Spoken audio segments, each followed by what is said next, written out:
with abdominal activation. So here we are going to work on using the serratus anterior, so the muscle that wraps, sits kind of on the inside of your shoulder blade, and it kind of wraps around on the rib cage as well. So it kind of connects your upper body to your core, and so it's very important to make sure that this muscle is working properly to help with posture and alignment, to help with picking up your kids, and core strength and stability and proper overhead motion of the shoulders, all things that we do day to day. So if you're having trouble engaging your deep core, sometimes by working and engaging the serratus with a little bit of a reach can help to improve your deep core. So we are going to lay on your back. You're going to have a band, wrap it underneath your rib cage here, and then you're going to grab each end of the long band,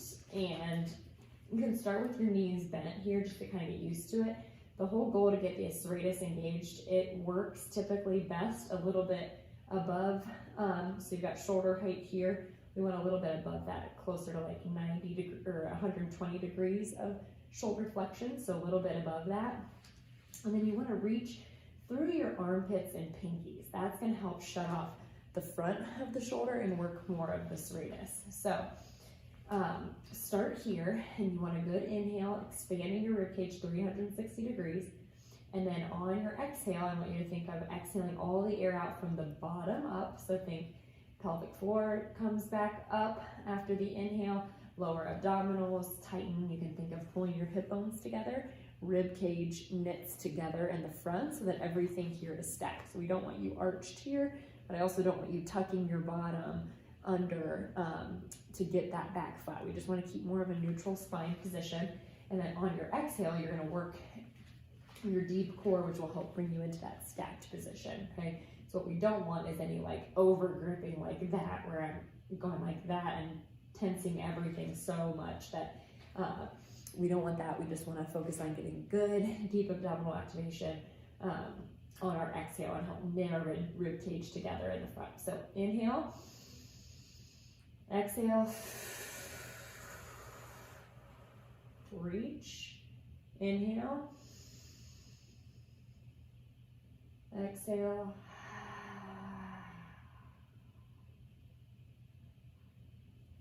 so see how my arms already dropped down? You really want to try to keep them a little bit higher here to get that serratus working the best we can.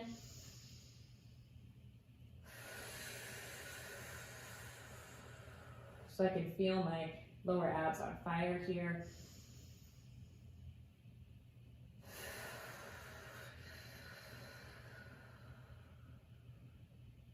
You can play around with your breath. So on your exhale, I always want you to have an open mouth. Some people will find doing a breath can help the pelvic floor and lower abs work a little bit better. Or you can use a pursed lip breathing where you go like you were blowing out candles. So play around with it, see what works best for you and where you feel the most work in your lower abs. Your lower abs should be on fire if you're doing this right. So we can also progress this by lifting both legs up to this 90-90 position.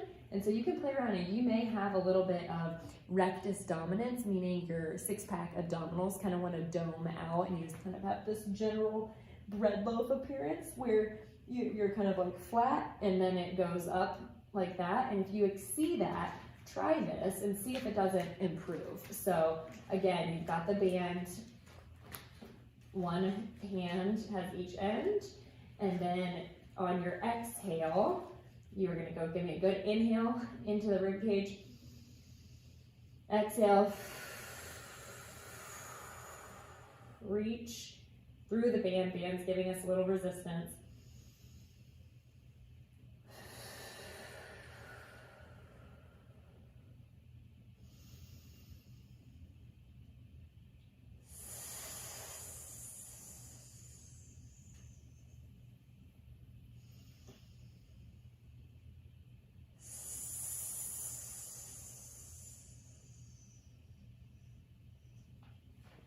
So as you exhale, you're reaching through your armpit and pinky to engage that serratus. See if you don't see an improvement, so more of like a flattening of your lower belly by adding that serratus press. And again, your hands and your arms might want to kind of drop down. So just kind of check in, bring them back up, make sure you're getting that good reach through the armpit, and play around with that. You can use that tool in different exercises if you find that it does help you engage your deep core system a little bit better.